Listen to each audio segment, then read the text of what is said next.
280 голосів «за». Депутати протягом всього лише ранкового засідання ухвалили проєкт бюджету на наступний рік. У владній фракції його назвали збалансованим. В опозиції – продовженням епохи бідності.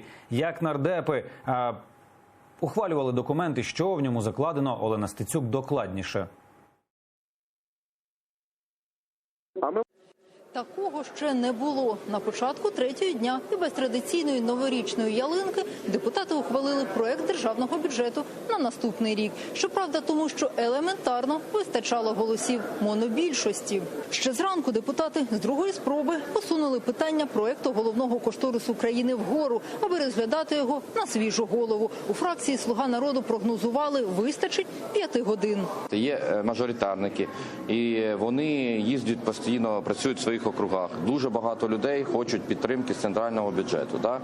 І ось нам треба було знайти цей баланс.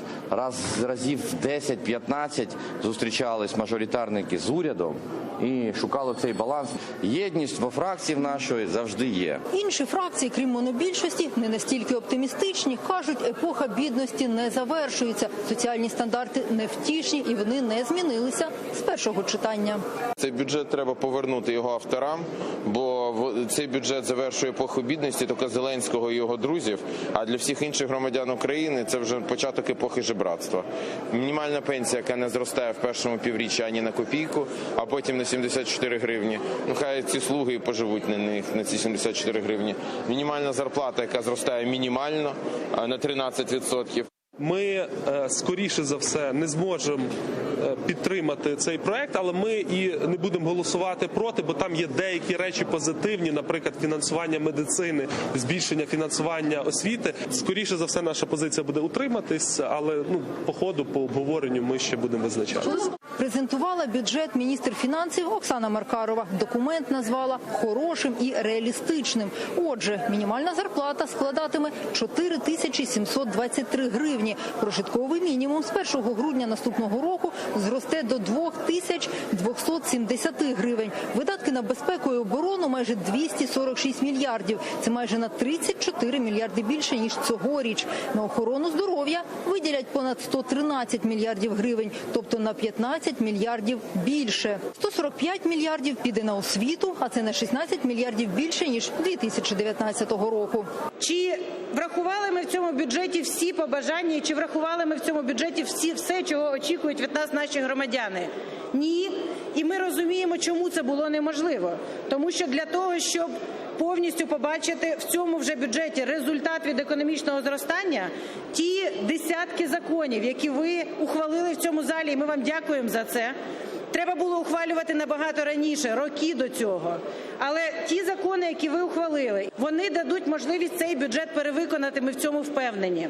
Інфляція закладена на рівні 6,3%, а курс – 27 гривень за долар. Але міністр економіки має оптимістичніші прогнози. Є два сценарії. В одному сценарії, як ви сказали, 27, і він буде триматися. В іншому сценарії, якщо буде більше інвестицій, він більш оптимістичний сценарій для нас. Там взагалі курс буде на наступні кілька років, там близько 24, може трошки більше. Це залежить від того, скільки до нас буде заходити інвестицій. Потрібно продовжувати реформи, буде довіра інвестиційна до України, зсередини будуть інвестиції і ззовні, і таким чином курс буде більш низький. І от момент істини. 280 голосів «за». За 280 рішення прийнято. Бюджет прийнятий.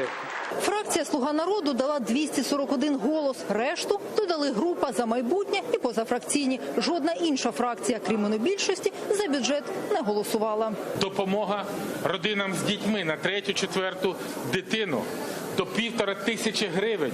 Щомісяця родини багатодітні отримували. Зараз це також не є пріоритетом. Ми намагаємося донести ті надзвичайно успішні кроки щодо соціального захисту. Мова йдеться і про субсидії, які мають бути захищені. Люди, які не мають постраждати від підвищення тарифів. До речі, їх так полум'яно обіцяли знизити. І на сьогоднішній день ми жодного кроку в цьому напрямку не бачимо. Подивіться рівень мінімальної пенсії. В першому півріччі 2020 року вони взагалі не планують його піднімати. Я не скажу, що він такий аж надто соціальний, але всі питання, пов'язані з індексаціями, з тим підвищенням, яке країна може собі дозволити, вони є. А якщо, можливо, опозиція забула, що ми у стані війни знаходимося, так що бюджет збалансований, бюджет без збільшення податків.